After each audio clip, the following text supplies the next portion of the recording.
The loudest man in the room is often the weakest truth. True strength is silent. It does not need to prove itself. Stillness is not doing nothing. It is doing everything without noise. While others react, the master observes. Power is not in motion. It is in control. This is the first truth on the path to inner mastery. Yet it is the hardest for most to understand because we have been trained since childhood to believe that every emotion we feel is who we are. We say, I am angry, I am sad, I am frustrated, but these are not who we are.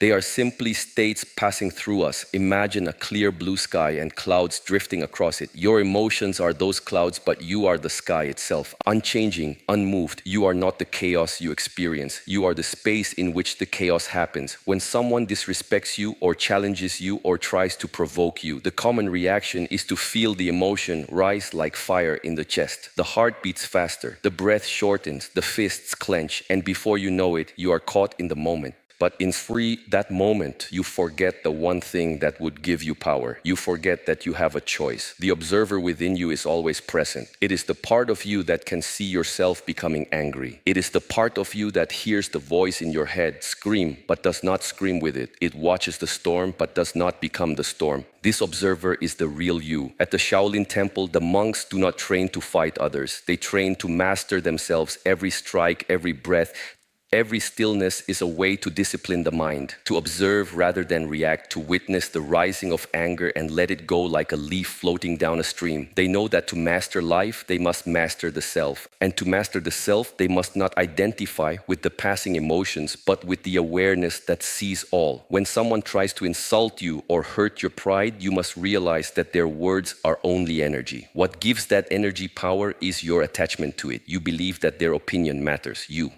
believe that your identity must defend itself, but the observer does not defend anything. The observer understands that silence is not defeat, it is clarity. Ask yourself who suffers when you become angry, who is hurt when you lose control. It is not the person who triggered you, it is you. You carry that fire within you, you burn from the inside out, and in the end, you lose your peace, your clarity, your center. When you are the observer, you are no longer dragged around by external forces. You do not dance to the rhythm of someone else's chaos. You choose your own tempo, your own path. And that path is walked with calm, not rage, with understanding, not reactivity. Let go of the need to react in every situation. Let go of the need to be right. Let go of the idea that your emotions define your truth. They are visitors, not residents. Treat them with respect, but do not give them the keys to your home. It takes great strength to sit with your anger and not act on it. It takes discipline to feel disrespected and still choose silence over argument. It takes true power to feel the storm rise and remain unmoved like the mountain. This is not suppression. This is not weakness. It is mastery. It is knowing that you are the awareness behind the emotion, not the emotion itself. You are the sky, not the cloud. And the more you train your mind to observe rather than react, the more you will find that nothing truly bothers you anymore. Because nothing can enter your inner world unless you open the door. And when you live from that awareness,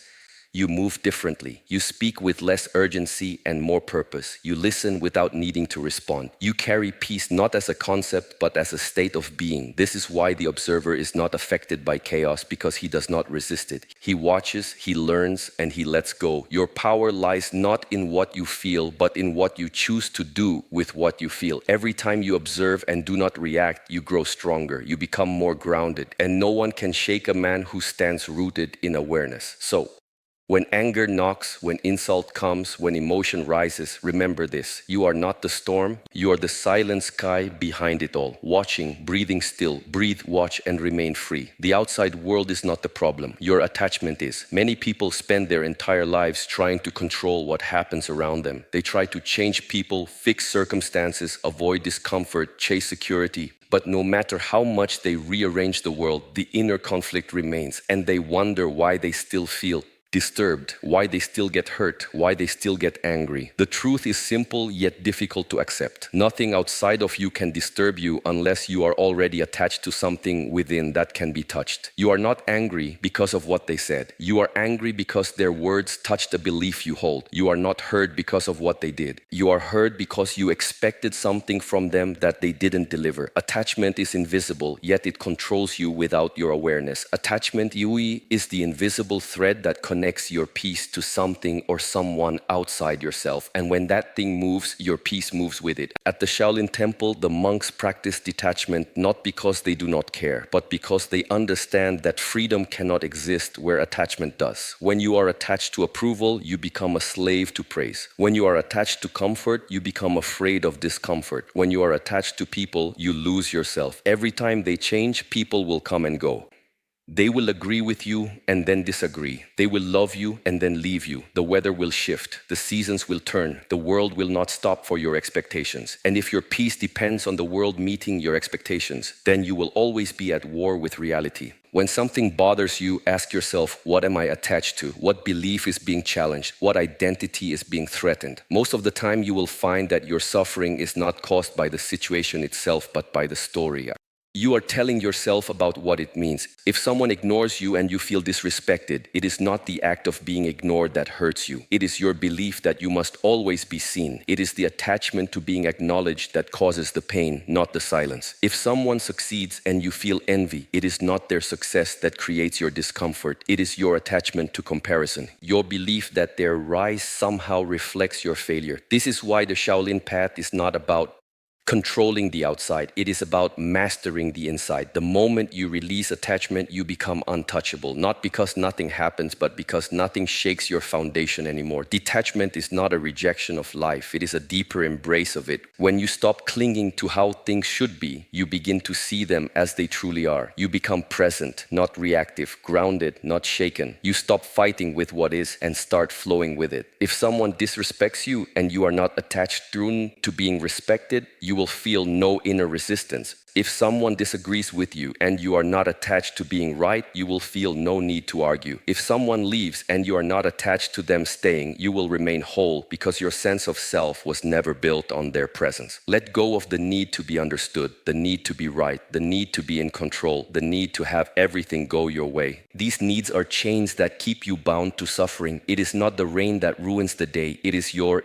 expectation of sunshine. It is not the traffic that frustrates you. It is your attachment to speed. It is not the silence of someone else that hurts you. It is your craving for attention. Life becomes simple the moment you stop demanding it to be different. You begin to move lightly without resistance. You accept what comes. You release what goes. You stop trying to bend the world to your will, and instead you bend your mind to meet the moment. When your peace is rooted in something eternal, not no external, you walk with grace. You are no longer moved by opinions, noise, chaos, or failure. You observe everything and you respond only when necessary, not from fear, not from pride, not from anger, but from clarity. And this clarity comes when the noise of attachment fades, when you realize that peace was never in the outside world, it was within you all along, waiting to be uncovered, not through more control, but through letting go. The journey is not to gain more, it is to need less, to stop seeking security in things that can be taken, to stop seeking validation in people who change, to stop building your identity on what you possess. When you let go, you do not lose anything. You gain everything. You gain freedom, strength, presence, and unshakable peace. So let go of the illusion that the world must behave for you to be happy. It is not the world that disturbs you. It is your clinging to how it should be. When you remove the attachment, nothing can bother you anymore because there is nothing left for the world to pull on. That is real power. That is real peace. That is real freedom. Keep walking the path with empty hands and a full heart. Energy flows where attention goes. Train your focus. Most people spend their lives exhausted, not because they are working hard, but because they are bleeding energy through distractions, reactions, and emotional noise. They allow their attention to be pulled in every direction without ever stopping to ask where it is going or why it matters. You cannot control your life if you do not control your focus, because your energy is not infinite. Every moment you spend thinking about things that do not serve you, every moment you react to things that do not deserve your energy, you are weakening your own foundation. The world is loud and it wants your attention. Everything fights for it. Your phone, your fears, your ego, other people's drama. But the warrior walks a different path. He understands that attention is not cheap. It is sacred. If you constantly focus on what makes you angry, you will become an angry, hoary person. If you always look for what is wrong, you will live in a world that reflects that. If your attention is stuck on the past, you cannot move forward. And if you give your attention to the opinions of others, you will never hear your own inner voice. This is why training the mind is not optional. It is essential. Your focus is a blade, and without sharpening it every day, it becomes dull and scattered. At the Shaolin Temple, every movement, every breath, every silence is part of that sharpening. The monks do not only practice martial arts to build a body. They practice to discipline the mind, because a body without a trained mind is wild and dangerous, but a mind without a trained body is weak and unstable. Focus is trained in silence, in repetition, in discomfort, and in patience. When you sit with your breath and feel your thoughts pull you away and you return again and again, you are building inner strength. When you keep your attention on what matters, even when everything around you screams for distraction, you are becoming unshakable. Most people are not tired because they are doing too much. They are tired because they are scattered. Their attention is split between 1,000 meaningless things, and none of them bring peace. When your energy is diluted, your power disappears. But when your energy is focused, your presence becomes powerful. To never be bothered by others, you must stop giving them your attention. Not because you are cold, but because your peace is too valuable. When someone disrespects you, they want your reaction. They want your energy. And if you give it, you are feeding the fire. But if you keep your focus within, if you do not react, you stay in control. You do not lose energy, you gain it. Discipline is focus in motion. It is choosing to stay present when the mind wants to run. It is choosing to stay calm when the world tries to provoke you. It is choosing the harder path, not because it feels good, but because it builds strength. Ask yourself where your focus goes each day. Does it go to building your inner world, or is it lost in pleasing others? Does it go to mastering your craft, or is it wasted comparing yourself to others? Is it used to create, or is it used to complain? You cannot rise if your focus is on the ground. You cannot grow if your attention is always on what you lack. You cannot master yourself if you're constantly watching others. Where attention goes, energy flows. Where energy flows, life grows. And if your attention is rooted in silence, presence, and purpose, then your life will begin to reflect that same power. Most things do not deserve your attention. Most problems are not real. They are just shadows made larger by focus. Take your focus away and the problem shrinks. Take your energy back and the storm dies. You must become the guardian of your attention. Choose wisely where it goes and who gets it. Your focus is your life. If you give it away too easily, you lose yourself. But if you direct it with purpose, you become unstoppable. Your peace, your strength, your growth, they all begin with focus. The more you train it, the less the world can disturb you, because you no longer give your power away for free. Keep your eyes on the path, keep your energy within, and let every step be a reflection of your discipline and awareness. Stillness is not weakness, it is mastery in silence. In a world that constantly tells you to do more, speak louder, move faster, the greatest strength you can show is to remain still when others rush to react, to stay silent when others raise their voice, and to stand firm when everything around you begins to shake. Stillness is not the absence of power. It is the purest form of it. It is the expression of a mind that is not controlled by the moment, but that sees beyond the noise. It is the discipline of someone who has trained himself not to move unless movement is necessary, not to speak unless words are needed, not to fight unless the fight is worth it. People think that if you do not react, you are weak. But in truth, if you react to everything, you are not in control. You are a puppet moved by the strings of emotion, pride, fear, and ego. The one who reacts instantly is not free. He is trapped in habit. He is ruled by what he feels, not what he knows. But the one who is still is free. He sees the emotion rise and he watches. He hears the insult, but he does not flinch. He feels the storm, but he is not moved, because he understands that stillness is not passive. It is active. It is alive. It is awareness in its most focused form. At the Shaolin Temple, stillness is practiced as much as motion. Monks stand for hours in silent postures, not to punish the body, but to discipline the mind. Every moment of stillness teaches them that they are not here to chase every thought, to follow every feeling, to answer every provocation. They are here to remain grounded, unshaken, fully present. True stillness comes when you have nothing to prove, when you no longer seek to be seen or heard, when you no longer need validation promotion or victory. It comes when your identity is no longer tied to how people treat you or what they think of you. It comes when you realize that silence is not weakness, it is wisdom. In stillness, there is clarity. You see what others miss because they are busy reacting. You hear what others ignore because they are speaking too loudly. You find solutions not because you fight harder, but because you wait longer. And in that waiting, the truth reveals itself. Do not mistake noise for power. Do not confuse aggression with strength. The one who must always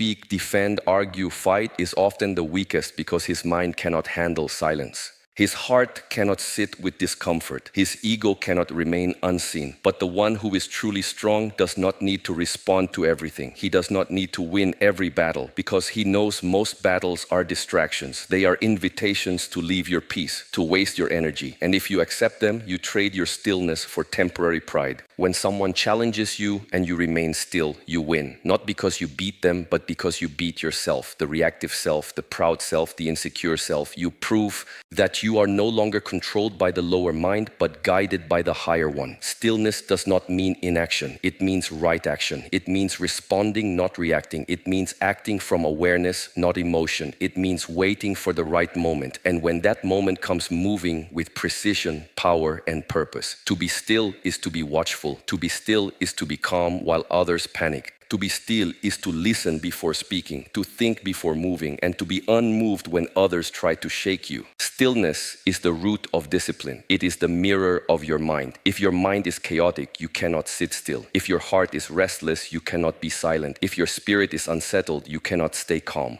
But if you train every day to sit in silence, to breathe through discomfort, to hold your ground without being pulled, you begin to build a strength that no one can see, but everyone feels. You begin to radiate presence, calm, focus, and when others look at you, they do not see weakness. They see depth. They see power under control. Illness is the art of holding your sword without needing to swing it, of standing your ground without needing to prove it, of being at peace while the world burns and yet being ready to move the moment purpose calls. When you are still, you begin to see that most things do not deserve your reaction. Most arguments are empty. Most chaos is noise. Most people are just mirrors reflecting their own pain. And if you absorb all of it, you lose your center. But if you remain still, you reflect nothing. You absorb nothing. You allow everything to pass through you like wind through a forest, and nothing can move you unless you allow it. This is the way of the master. This is the discipline of the one who walks with silence, not as escape, but as a weapon. The still mind is the strongest mind. The still man is the most dangerous man because he cannot be manipulated by emotion or broken by noise. Train your mind to be still and you will see clearly. Train your heart to be calm and you will feel deeply. Train your body to be unmoved and you will walk through chaos untouched. Stillness is not the end. It is the foundation from which true action arises. It is the place where power waits in silence for the right moment to move with intention and clarity. And that is the path to mastery.